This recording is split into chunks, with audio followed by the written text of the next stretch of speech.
Una vez más que el Señor les bendiga a todos. Qué bueno verlos a todos aquí. Bienvenidos a Crosspoint Español, especialmente si está con nosotros por primera o segunda vez. A todos los que están aquí con nosotros en esta mañana, gracias por traer la iglesia a este salón. Y a los que están viendo la transmisión, muchas gracias por estar en sintonía. Comenzamos nuestro primer domingo del 2024 con una nueva serie de prédicas titulada Unánimes. Una cultura que hace a Jesús imposible de ignorar. Es importante que prestemos atención a la cultura que nosotros estamos formando aquí porque ya estamos rodeados por otra cultura. Una cultura enemiga, una cultura destructiva, una corriente por la cual nosotros no nos debemos dejar arrastrar. Porque es una cultura que eleva las emociones y eleva los deseos a un lugar de autoridad. Una cultura que usted va a desafiar a su propio riesgo. Porque nos libre el Señor de que la gente se entere de que nosotros estamos tan siquiera en desacuerdo filosófico con la corriente. Eso puede resultar en que uno sea pues cancelado y exiliado socialmente. Pero esta serie nos propone que nuestro campo de batalla cultural no son las redes sociales. En 9 años de pastorear esta iglesia, yo me he dado cuenta de que la única manera en que nosotros podemos responder a una cultura es con otra cultura. Y si nos fijamos en la historia, nos vamos a dar cuenta de que esta no es la primera vez que los cristianos estamos en contra de la cultura convencional. La iglesia en sus principios tuvo que vivir en medio de una cultura mucho más difícil y mucho más hostil que la que nosotros enfrentamos. Me estoy refiriendo al Imperio Romano. Por más difícil que las cosas se nos estén haciendo ahora, mire, yo le propongo que si ahora mismo el gobierno no nos puede echar a los leones legalmente, creo que estamos en tiempos mejores. Y también les propongo que una de las razones por las cuales el cristianismo pasó de ser una religión perseguida a la religión del imperio, para bien o para mal, pero una de las razones por las cuales pasó de ser una religión perseguida a la religión oficial del imperio era por esa cultura diferente dentro de la comunidad cristiana. Pero no me crea a mí. El padre de la iglesia del tercer siglo, Tertuliano, original de Cartago, en África, en una defensa del cristianismo que él escribió titulada Apologeticus, en latín, él describe lo que los romanos opinaban de los cristianos de ese tiempo. Dice así: mirad, dicen, cómo se aman unos a otros y cómo están dispuestos a morir unos por otros. Esa era la opinión de los romanos de los cristianos para ese entonces. La Biblia nos enseña que esa no es la naturaleza humana. La Biblia nos enseña que la naturaleza humana más bien es quítate tú para ponerme yo. ¿Verdad que sí?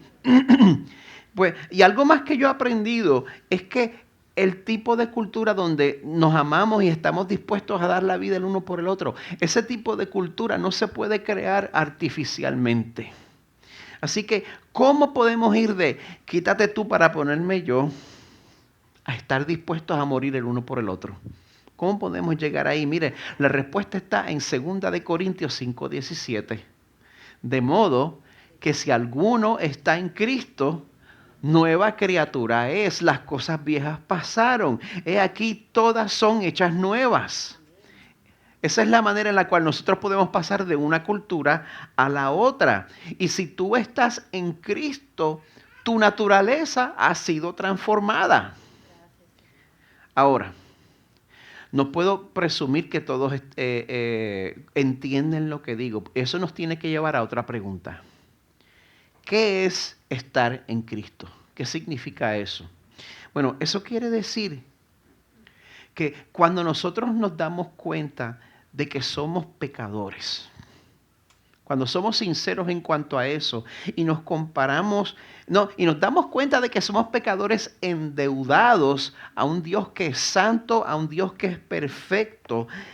Y ese Dios, gracias a la muerte de Jesús en su lugar, en vez de tratarnos como nos merecemos, como dije al principio, nos declara santos y sin mancha delante de Él. Cuando eso ocurre, cuando esa gracia fluye a nuestros corazones, entonces la consecuencia es una cultura. De nosotros debe fluir una cultura espontáneamente, una cultura de honestidad, donde nosotros no tenemos que fingir que somos perfectos, donde no tenemos que estar en competencia para ver cuál es el más santo de todos. Una cultura donde vivimos para mostrarnos honor mutuamente, donde en vez de estar pendiente a lo que estás haciendo mal para pillarte, yo te honro al frente de la gente. Una cultura de regocijo, una cultura de gozo, como dijo Minelia, nosotros vivimos para celebrar. Eso no quiere decir que usted es un desordenado. Eso quiere decir que usted ha conocido la gracia salvadora de Cristo. Y por eso exclamamos Hosana. También escogí Hosana porque necesitaba otra palabra con H, pero bueno. Una cultura de hospitalidad donde todos nos sentimos bienvenidos por todos. Amada iglesia, ese tipo de cultura hace que Jesús sea imposible de ignorar. Pues vamos a dedicar esta mañana a ver cómo la Biblia nos enseña a formar una cultura de honestidad. Por favor, busquen sus Biblias en Primera de Juan 1.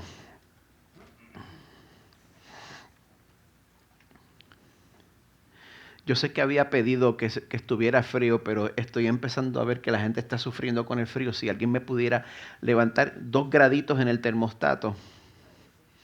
2, no se me alegren mucho. Desde que engordé yo vivo con calor. Primera de Juan. Si usted es nuevo en la fe, no confunda el libro de Primera de Juan con el Evangelio de Juan. La Biblia se divide entre el Antiguo y el Nuevo Testamento. Al principio del Nuevo Testamento usted va a encontrar los evangelios, las biografías de Jesús, Mateo, Marcos, Lucas y Juan. El libro de Primera de Juan se encuentra al otro lado del Nuevo Testamento. ¿Cuál es el último libro del Nuevo Testamento? Apocalipsis. Pues entonces va en reversa. Apocalipsis, Judas, Tercera, Segunda, Primera de Juan. Así que los eruditos bíblicos afirman que Primera de Juan pues, fue escrita por el mismo autor de Juan, el discípulo amado. En esta carta Juan llama a la iglesia a volver a los fundamentos del cristianismo, los fundamentos de sana doctrina, obediencia a Dios y devoción a Dios.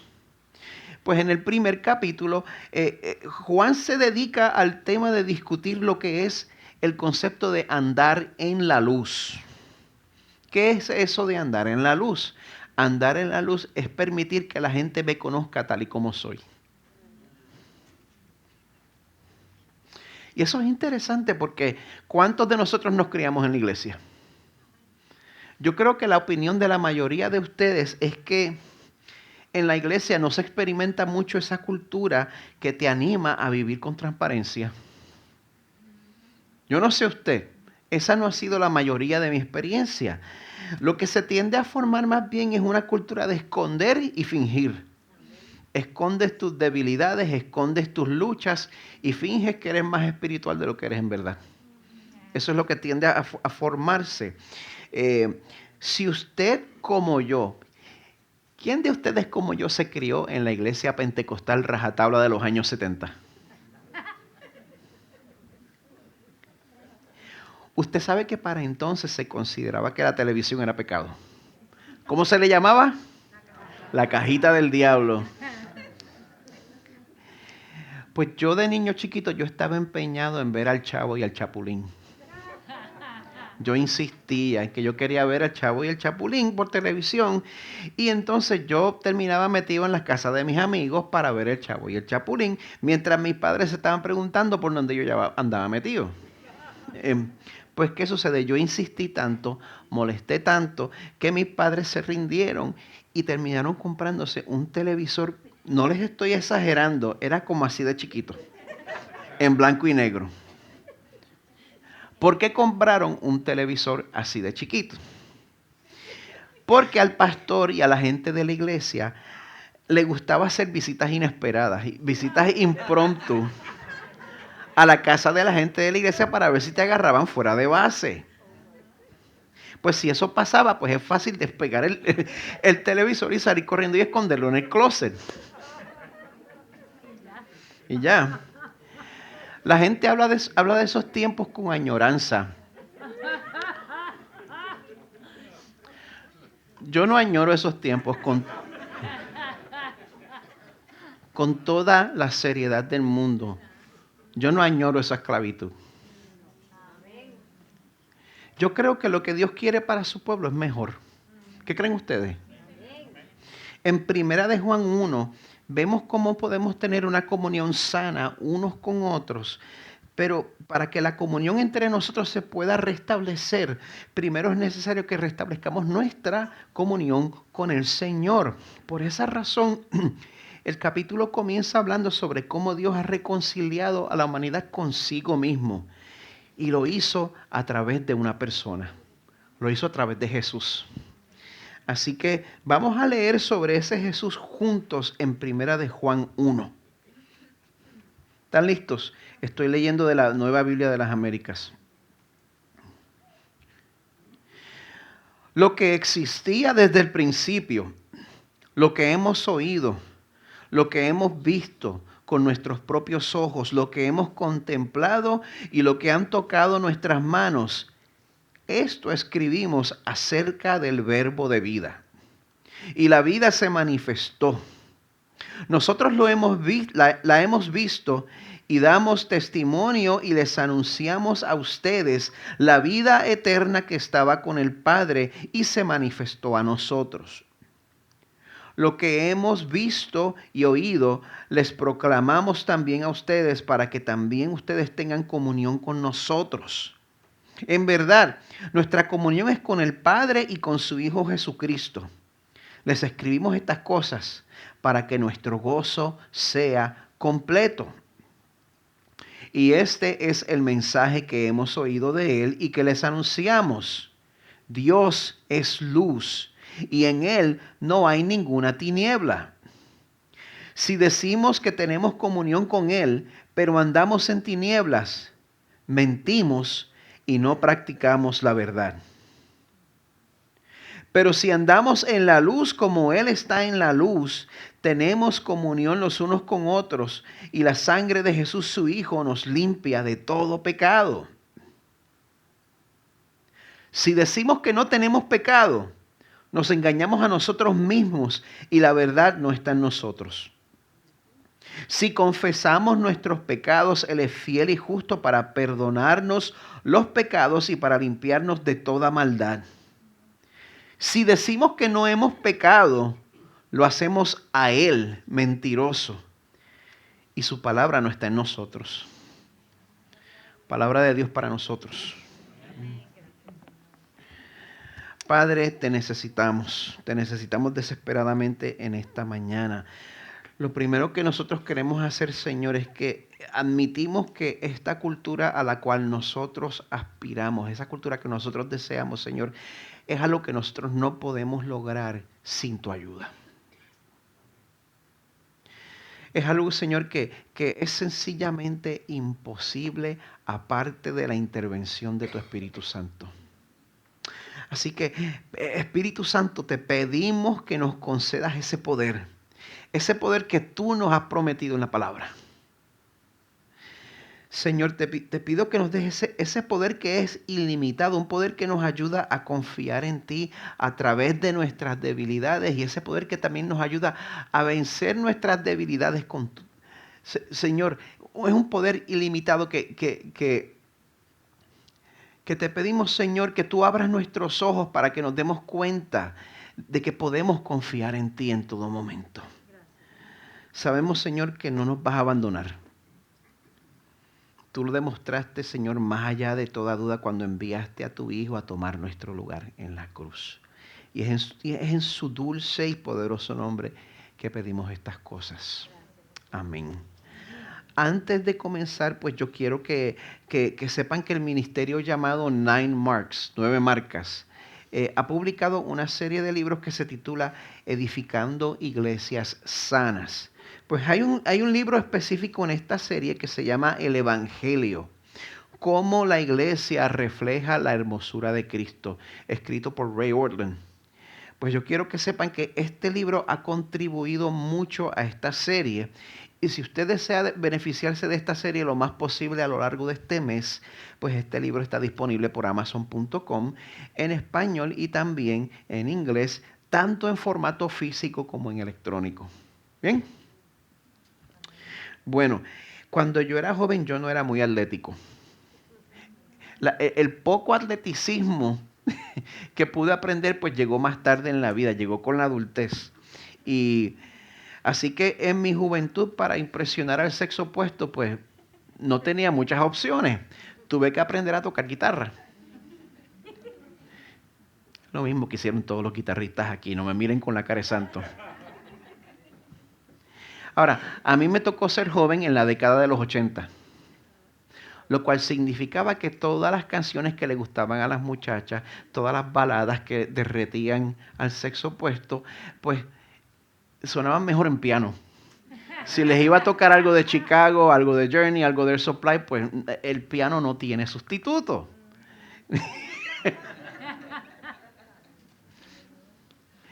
Por esa razón, pues yo me puse a aprender a tocar el piano, más bien tocar acordes, por mi propia cuenta. Pues cuando aprendí a transferir las notas de un instrumento al otro, ahí fue que se me abrieron las puertas del mundo del piano. Para mí fue bien liberador darme cuenta de que la misma teoría que funcionaba en la guitarra, funcionaba en el piano. Y así como la teoría musical se puede transferir entre instrumentos, Primera de Juan 1 nos enseña que la misma actitud que nos reconcilia con Dios es la misma que nos reconcilia unos con otros. La misma actitud. En otras palabras, la misma humildad que hace posible nuestra comunión con Dios, hace posible la comunión entre nosotros. La humildad nos lleva a experimentar, mire, una comunión cruciforme. La llamo una comunión cruciforme porque es tanto vertical entre la humanidad y el Señor como horizontal entre nosotros. Ahora, quiero comenzar con palabras de ánimo. Yo celebro la realidad de que esa dinámica es visible entre nosotros.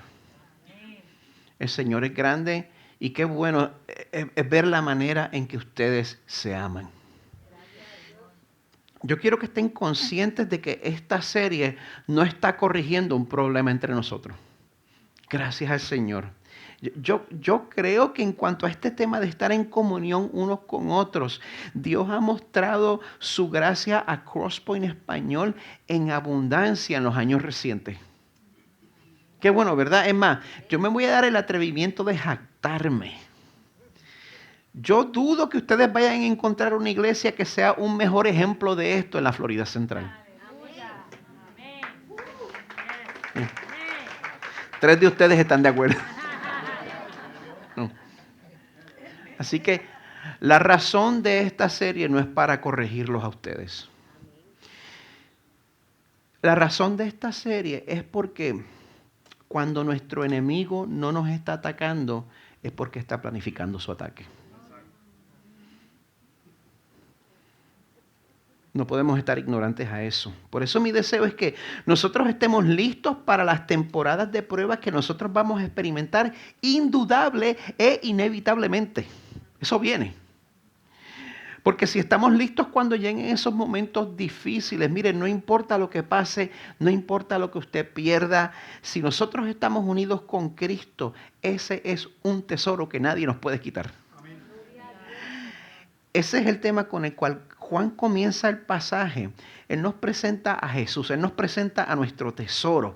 Juan se dedica a escribir con lujo de detalle el gran valor de ese tesoro. Desde el verso 1 nos damos cuenta de que Juan está hablando sobre alguien inigualable. Él dice, lo que existía desde el principio. O sea, que Jesús es preexistente antes de su encarnación. Entienda eso. Lo que existía desde el principio, lo que hemos oído, lo que hemos visto con nuestros propios ojos, lo que hemos contemplado y lo que han tocado nuestras manos, esto escribimos acerca del verbo de vida. O sea que lo que escribe Juan está basado en su propia experiencia y está hablando sobre el verbo de vida. Esto suena bien similar a Juan 1, al Evangelio de Juan capítulo 1. En el principio era el verbo era con Dios, el verbo era Dios, el verbo se hizo carne y habitó entre nosotros. Eso me da fe de que es el mismo autor. Y todo lo que él está comunicándonos sobre la persona de Jesús, como les dije, es lo que Juan mismo lo experimentó de primera mano. Él no está repitiendo algo que yo de otro. Verso 2 dice, la vida se manifestó. Nosotros la hemos visto y damos testimonio y les anunciamos a ustedes la vida eterna que estaba con el Padre y se manifestó a nosotros. Ese Jesús eternamente preexistente con el Padre y con el Espíritu y se hizo carne. Ese es el que Juan anuncia. Y lo que Juan anuncia, una vez más, no es algo que le contaron, es algo por lo que él mismo pasó. Eso es lo que él nos está tratando de decir aquí. Comienzo del tercer verso. Lo que hemos visto y oído, les proclamamos también a ustedes. Juan, en verdad, quiere que sepamos que esta información proviene de las personas que pasaron por estas experiencias. Esto hace que el texto sea confiable, número uno. Pero Juan está compartiendo esta información por una razón en específico. Nos dice el resto del verso 3. Dice, Él lo está haciendo para que también ustedes tengan comunión con nosotros. En verdad, nuestra comunión es con el Padre y con su Hijo Jesucristo. Estar reconciliados con Dios es un requisito indispensable para que nosotros podamos alcanzar una verdadera comunión, una verdadera intimidad. Estar reconciliados con el Señor. Juan está diciendo, nosotros les presentamos a este Jesús para que ustedes lo conozcan y entonces al tener comunión primero con Él, entonces pueden tener una verdadera comunión con nosotros. Mientras más nos acercamos todos al Señor, más nos acercamos los unos a los otros. Pues el anhelo que Juan tiene de lograr esa comunión, esa conexión, como dice el verso 4, es para que nuestro gozo sea completo. Nuestro gozo, su gozo. Y este sentir que Juan está describiendo es algo que todos los cristianos deberíamos tener en común. Esa culminación en una comunión completa, eso debería completar nuestro gozo. En esta vida lo único que nos debería dar felicidad absoluta es que todos los que no conocen a Jesús lo lleguen a conocer. Amén. Piensa en su familia. Amén. Piensa en sus amigos. Si la llegada de Cristo a nuestras vidas verdaderamente nos ha restaurado a nosotros, si nosotros nos damos cuenta de la diferencia que ha hecho Jesús en nuestros corazones, pues entonces nosotros no podemos descansar hasta que hayamos compartido esa esperanza con el mundo que nos rodea. Amada iglesia, ¿tenemos nosotros ese mismo sentido de urgencia? Nos damos cuenta de que la vida no es garantizada. Nos damos cuenta de que puede que nosotros no estemos aquí mañana o esta tarde. ¿Se da usted cuenta que un día se le va a acabar la cuerda si Cristo no viene primero? Nos damos cuenta de que tenemos una cantidad de tiempo limitada para obedecer la voluntad de Dios en nuestras vidas. Imagínese, de momento llega al final de su vida y se acabó su oportunidad para obedecer al Señor.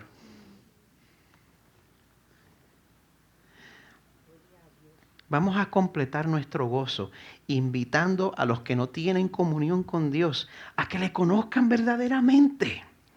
Pero antes de que podamos vivir ese tipo de vida, lo que llamamos aquí la vida en misión, nosotros necesitamos saber algo sobre el verdadero Dios, sobre el Dios de la Biblia. Este Dios es un Dios que francamente nos va a incomodar. No el Dios que usted se inventa, el Dios de la Biblia. Hoy, perdón, hoy tengo el puertorriqueño trepado y no digo nada bien. El Dios de la Biblia es un Dios que nos incomoda. ¿Sabe por qué? El verso 5 nos dice que Dios es luz y en Él no hay ninguna tiniebla. Imagínese eso, un ser perfectamente moral, perfección absoluta, santidad absoluta, integridad absoluta por donde quiera que usted lo mire. Dios no tiene ni una esquinita oscura. Nosotros no somos así.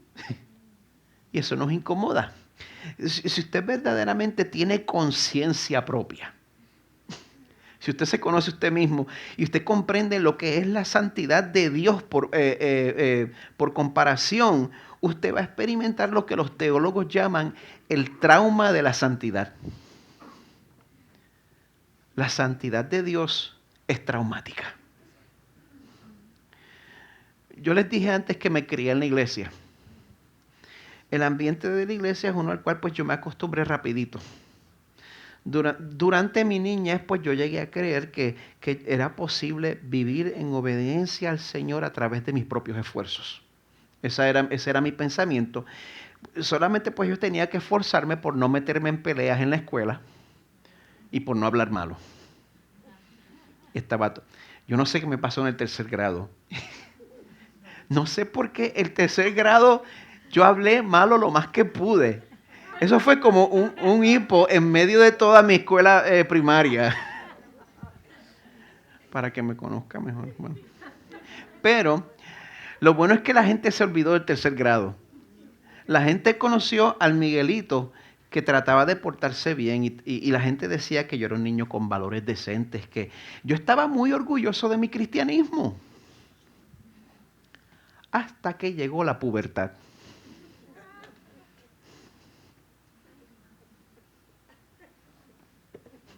Ahí se me complicó la religión. Porque una vez se abrieron mis ojos al sexo opuesto, yo encontré que en mi corazón, pues ya yo no me deleitaba tanto en la ley de Dios. ¿Yo puedo compartir eso con ustedes?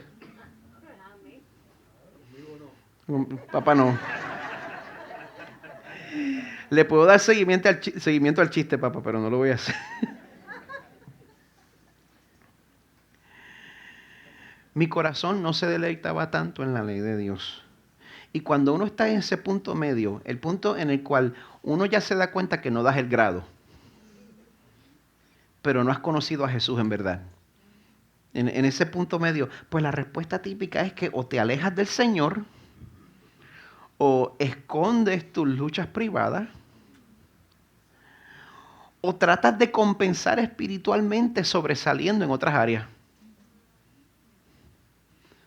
Voy a aprender un montón de teología. Voy a tocar con el equipo de adoración para que la gente no se dé cuenta de las otras cosas que estoy tratando de esconderle. Dios ama demasiado a sus hijos como para abandonarnos a esa vida de mediocridad. Así que si tú deseas tener acceso a ese Dios santo, perfecto y puro, a ese tesoro de gran valor, pues Juan aquí nos ofrece la llave de ese tesoro. ¿Cuál es la llave de ese tesoro? ¿Cómo podemos nosotros, que somos pecadores, ser reconciliados con un Dios de perfección, con un Dios de integridad? Mire, la llave de ese tesoro no es prometerle a Dios que yo voy a tratar lo más posible de portarme bien de aquí en adelante en el nuevo año. Esa no es la llave. La llave de ese tesoro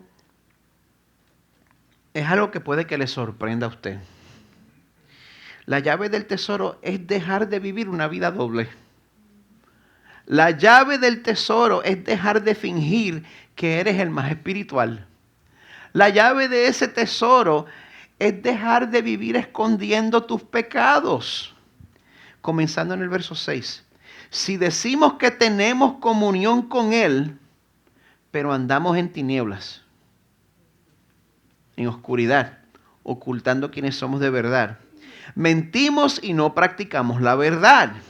Pues ese verso 6, trate de seguir el pasaje. Ese verso 6 va paralelo con los versos 8 y el 10. Dicen así: si decimos que no tenemos pecado, nos engañamos a nosotros mismos y la verdad no está en nosotros. Si decimos que no hemos pecado, verso 10, lo hacemos a Él, a Jesús, mentiroso, y su palabra no está en nosotros. Si usted dice que no tiene pecado, o Jesús es mentiroso o usted es mentiroso. Adivine quién va a perder. ¿Por qué Juan nos está diciendo la misma cosa aquí de tres maneras diferentes? ¿Por qué usted cree que Juan insiste tanto en que nos demos cuenta y admitamos que somos pecadores? Porque nuestra respuesta natural es dejarse dominar por nuestro instinto de autopreservación. Hay muchas iglesias donde lo que hay es una competencia entre cuál es el más perfecto, cuál es el más reformado, cuál es el más decente, cuál es el más homeschooler, cuál es el más que ora, cuál es el más que ayuna. Cuando esa es la cultura dentro de la cual uno vive, uno piensa, bueno, si yo confieso mis pecados, aquí lo que van a hacer es usar esa información en contra mía. Me pasó a mí. Hay iglesias donde ese es el caso. Perdón, por eso, Crosspoint Español, nosotros tenemos que ser una comunidad que no se escandaliza cuando alguien confiesa su pecado. La peor reacción que usted puede tener a que alguien le confiese su pecado es que usted diga, ¡oh! ¿Cómo reacciona usted? ¿Es usted el tipo de persona a quien pueden venir? Esa reacción, si hay una reacción que va contrario al evangelio de gracia que hemos recibido, es decirle a la persona que confiesa su pecado, mira qué vergüenza, me has decepcionado. En contraste, la reacción que se conforma al evangelio es la que yo recibo regularmente de mi esposa Carmen.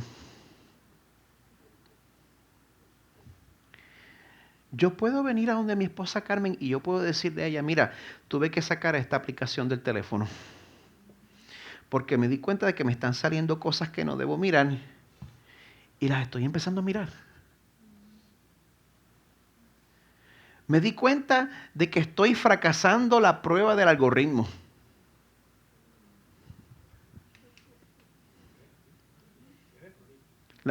El algoritmo.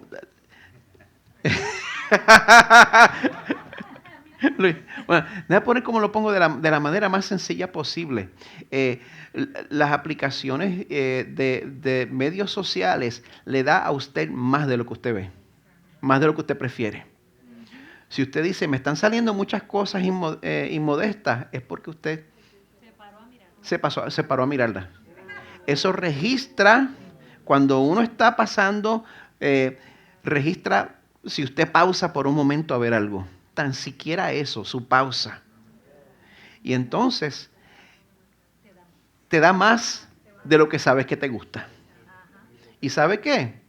Me di cuenta que yo estaba fracasando la prueba del algoritmo. Y tuve que ir a donde Carmen con eso. ¿Usted está bien con que su pastor comparta eso con usted? ¿O le miento mejor?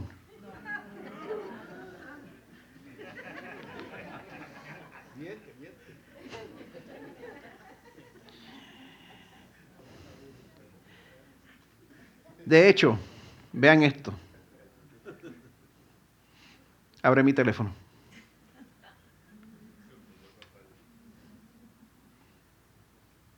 Mi esposa tiene la clave de mi teléfono.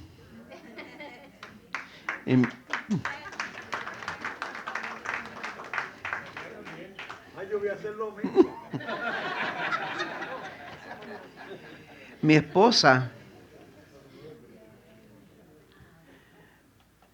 esposa puede averiguar todo lo que ella quiera hasta que se sienta satisfecha y yo no me puedo quejar.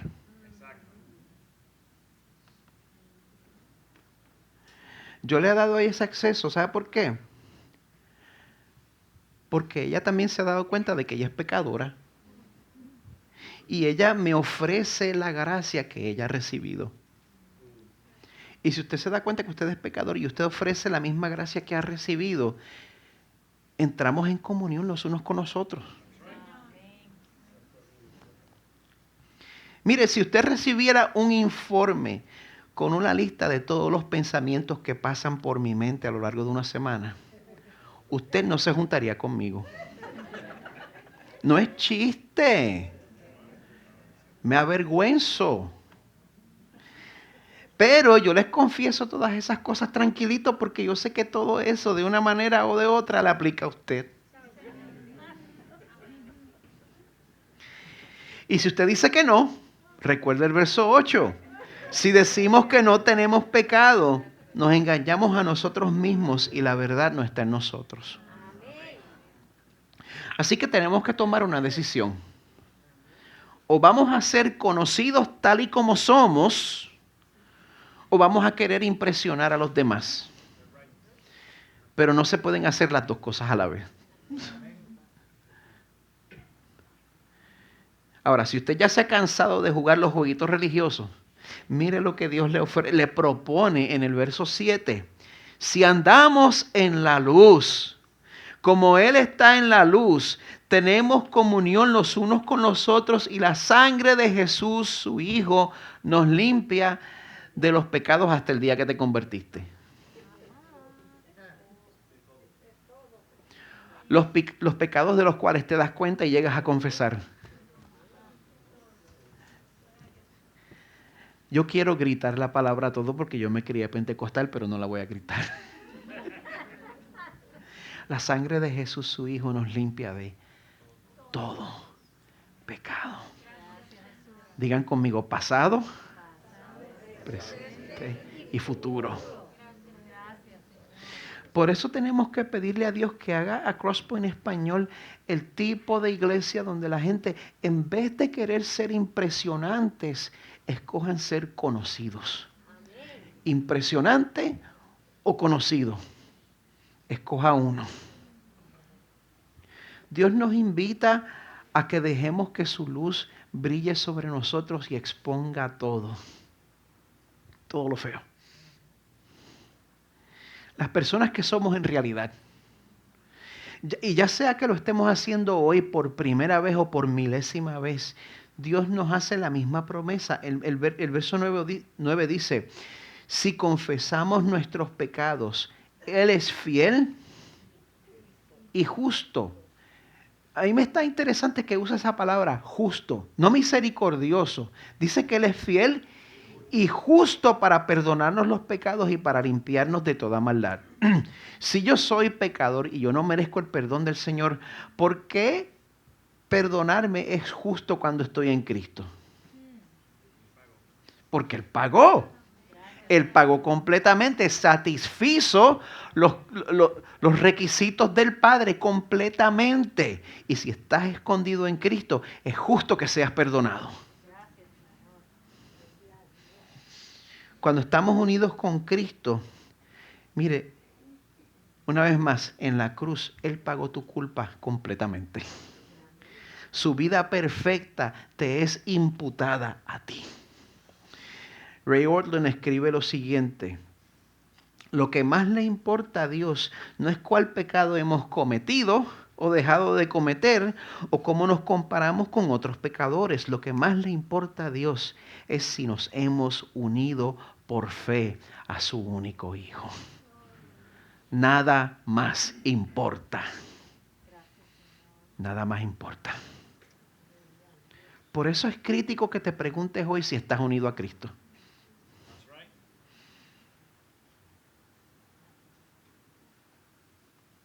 Pregúntatelo. ¿Estás en unión con Cristo? ¿O estás confiando en tu propia justicia, en tu propia rectitud? ¿Estás en el campo del impresionante o en el campo del conocido?